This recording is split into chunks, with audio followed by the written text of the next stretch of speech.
So I'm going to try to do a little tutorial here to help you get familiar with the new registration system for Everett Parks and Community Services.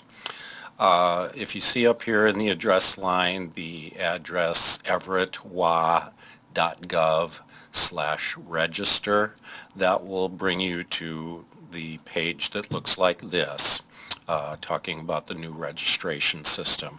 So here where it says the new site is live, click here to register. Let's go there. Okay, so first off, note the address that's shown up here, kind of a long and hard to remember address. What I would recommend is to add this to your list of favorites or bookmarks. If you don't know how to do that on your particular internet browser, that's another topic for another time. But if you save this and put it in your bookmarks, then you can just do one click and get right to the site. So anyway, this is what the new registration site will look like when you arrive. Now, probably the first thing that you'll need to do the first time is to log in. And you notice here is my email username and password, so I'm just going to log in. So now the system recognizes me as Andy, and so I can proceed from here. Now you notice all the little tabs here, starting with all categories, aquatics, athletics, and so on and so on.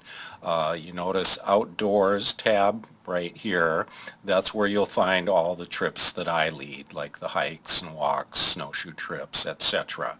So most of you are probably going to want to go into the outdoors tab. That'll just give you the list for my trips. So you can go through here and notice it's got all the hikes, and we've put them in order by the dates. According to the title of the hike, we put the date out front so they will stack up in chronological order. So you can see all the spring hikes here. There's some other activities, kayaking, which I obviously don't lead, but those are listed under the outdoors trips. Overnight trips, snowshoeing trips, and walks. So those are all the activities. Now, right now, the biking trips, of which I think there are 2 or 3, are not showing up under the outdoor classification here, but that's something that's being worked on. So that should be happening soon. Now, if you want to narrow down the list of trips here even further, you can do some of these filters. Especially helpful would be these ones under category, where it's got hiking, kayaking, overnight, snowshoeing, and walking. So let's just say I wanted to see the walks. I could click on walking there, and only the walks would show up. Again, they're all in nice order like that. If you wanted to see snowshoe trips, you could erase the walking check mark and just ask for snowshoe. If you have nothing checked, it just defaults and gives you everything, the hikes and all the other categories too. So if you want to look at a particular trip that you're interested in, let's look at one of these. For example, say this one on the top of the list for Calico Covered Fragrance Lake. If you click on the title, it'll come up with the full description of the hike, show you the course number and some of the details, the date, the times, the cost, and so forth. So down here below, this one does have some spaces available, and so the button here that says Add to Cart, I would click on that if I wanted to register for the trip. I wanted to point out what it says over here, the minimum and maximum participants. Normally we wouldn't have this being 1 and 6. This is only because the trip has been registered for some people under our old system. So there remain 6 spots available. So that's why we're saying that the maximum would be 6, because some of the spots have already been signed up under the old system. Anyway, you don't need to worry about that too much. If a button is over here saying Add to Cart, you can sign up for the trip. So if I click on that, then it'll bring up a little listing here showing the things that I've signed up for. So this is the first one, obviously, so that appears there.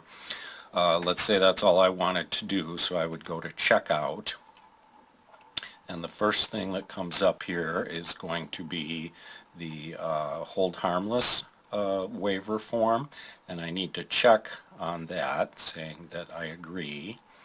And then it brings up this line that you have to sign. Now there's a couple ways that you can do this. If you have a touch screen type thing, you can just write with your finger.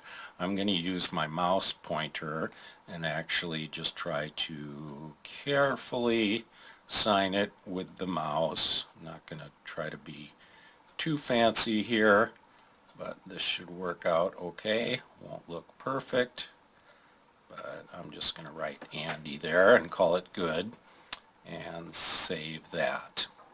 Okay. Then the next thing is you have to confirm the waiver agreement, and then that should bring you up to the payment page, and so you would proceed giving your card number, address, and so on. And then there's another step over here to review and confirm everything and then get a receipt. So that's how you would proceed through the different steps. So I'm just going to back up here to where it says catalog and just go back to the front page, if you will, again.